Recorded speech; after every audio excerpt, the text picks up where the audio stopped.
Welcome, welcome, welcome. Make sure this thing's in focus. Welcome to the cave. Welcome to the cave. My name is Elijah. Modern day music wants you to be a drug addict.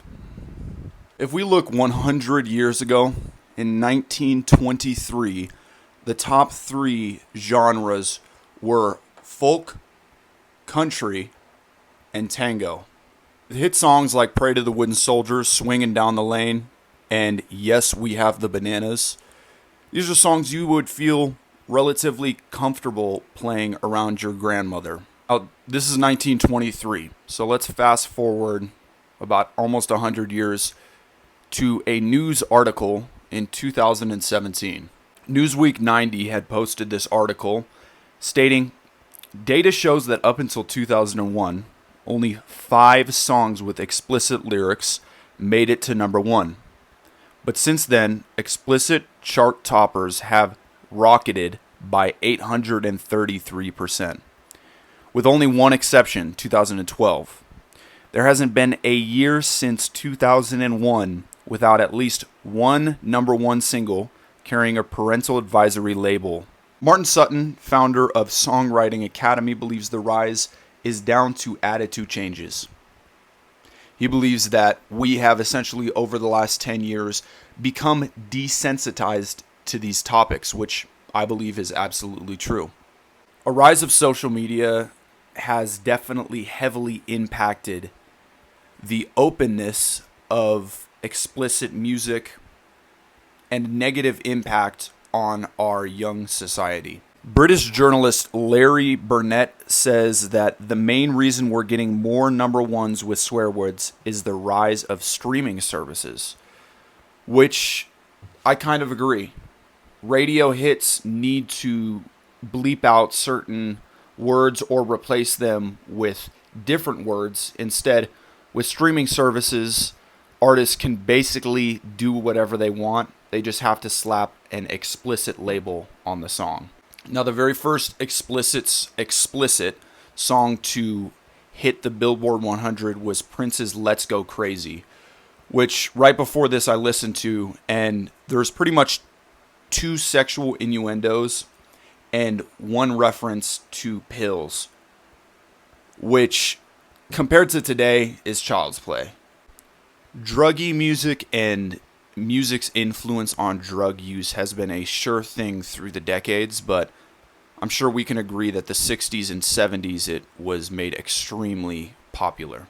From Pink Floyd to Led Zeppelin and the Summer of Love, drugs became a staple in music. Yet addiction has gotten only worse over the years in comparison to the 60s and 70s. With an overdose rate of 3.3 per 100,000 in 1975, hearing about drug overdoses was quite uncommon. Now, with the turn of the century, overdose rates have skyrocketed from 1975, which was the highest, or 1997, up until 2021. These have nearly increased by 8 times. 8 times. To now the average overdose rate is, I believe, 28.3 in 2020. Now, where are you getting at, Elijah? You're giving all these numbers, all these statistics, but how is this related to modern music making people drug addicts?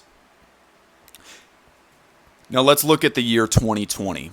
That last stat I gave, that 28.3 per 100,000 in the U.S., that was a 2020 statistic. Let's look at the top 7 2020 chart Billboard artists of that year. As listed, Post Malone, The Weeknd, Roddy Ricch, DaBaby, Drake, Juice WRLD, and Lil Baby. Now, each of these artists have been extremely open in talking about their drug use.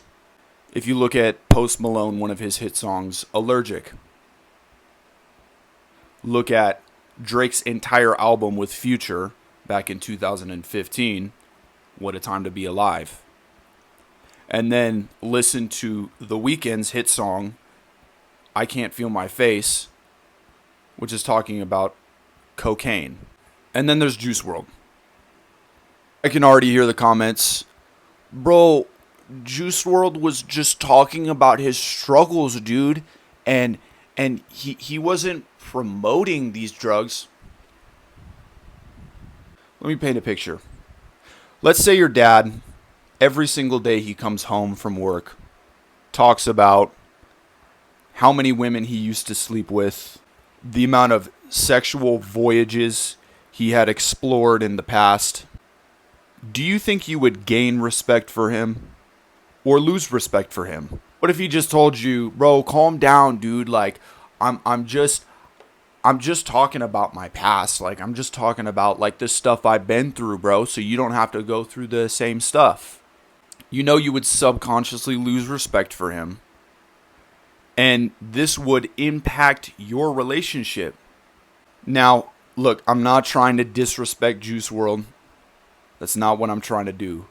But what I am trying to say is that I believe his music had a negative impact on those consuming it in regards to him speaking about his addiction and speaking about his open drug use.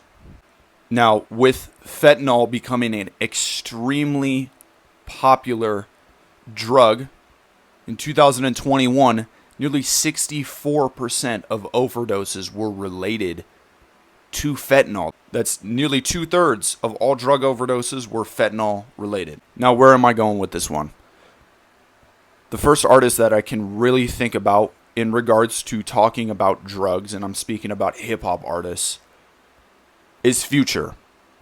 We all know Future is known as the Toxic King. Now, Future used to be one of my favorite hip-hop rap artists, and he's been making Billboard 100 hits every single year since 2011. And he has been known for his excessive speaking about drugs. Now, Future has also openly discussed in multiple interviews, speaking with people, that he doesn't use drugs to the amount that he portrays he does in his music. Yet he openly talks about selling crack to your mom, slanging fentanyl, and giving Xanax to women in clubs.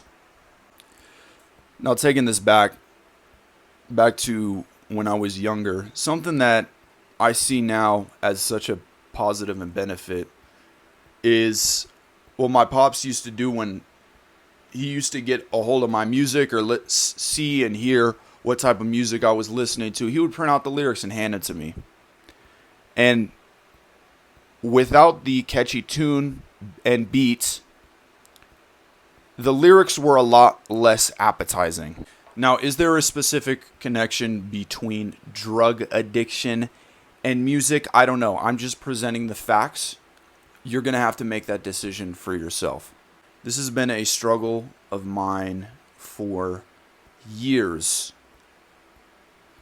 And much of the decisions that I've made through my life and things that I was okay with doing, I believe were heavily impacted by the music that I was listening to. Now, I've had my own struggles with addiction, and the music that I was listening to did not make me want to stop my addiction, even though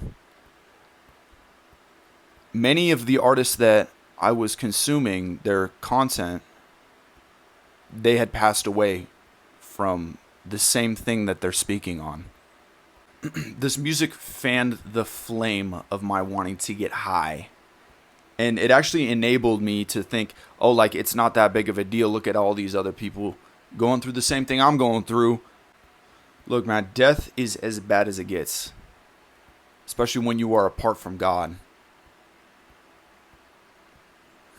And I've been very close many times.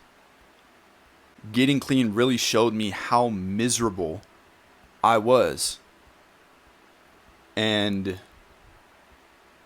I'm so grateful to be alive. And I'm so grateful to be able to spread this message. Now, hip hop music has become very, very popular. And switching from the 90s, speaking about, don't get high on your own supply. And of course, there are exceptions. To now, you look at today, nearly every single rapper talks and brags about how many perkies they pop on the daily. For me, the biggest struggle has been in relation to the gym, working out. Now, it's kind of ironic because the gym is such a healthy activity, yet a lot of the music that I liked to listen to because it pumped me up and got me juiced for the workout was music talking about being a drug addict and promoting addiction, promoting instant gratification, promoting degeneracy, promoting all these things that I'm literally working towards walking away from. Now, I think we have come to the conclusion that we know that music affects us and it affects the way that we think. If you don't think so, next time you are trying to pump out a killer workout, play some extremely slow, sad music on full blast and tell me if it affects you the same way. We look at rappers like Lil Uzi Vert, Travis Scott. It's evident that there are spirits assigned to these artists and assigned to these fans. The enemy wants to take us out, and he's going to do anything he can. The devil, Lucifer, was known as an angel of light and was seen as the head choir master, essentially. Why wouldn't you think he's going to use music against us? And we know that there is a connection between drugs and the satanic realm. I want to end you with a verse here, Philippians 4:8. It says, "Finally, brothers and sisters, whatever is true, whatever is noble, whatever is right, whatever is pure, whatever is lovely, whatever is admirable, if anything is excellent or praiseworthy, think about such things." If you want something excellent and praiseworthy in your life, read God's word. Listen to music talking about God. Listen to music that does not promote things that sadden God's heart and destroy our bodies and souls. Blessings.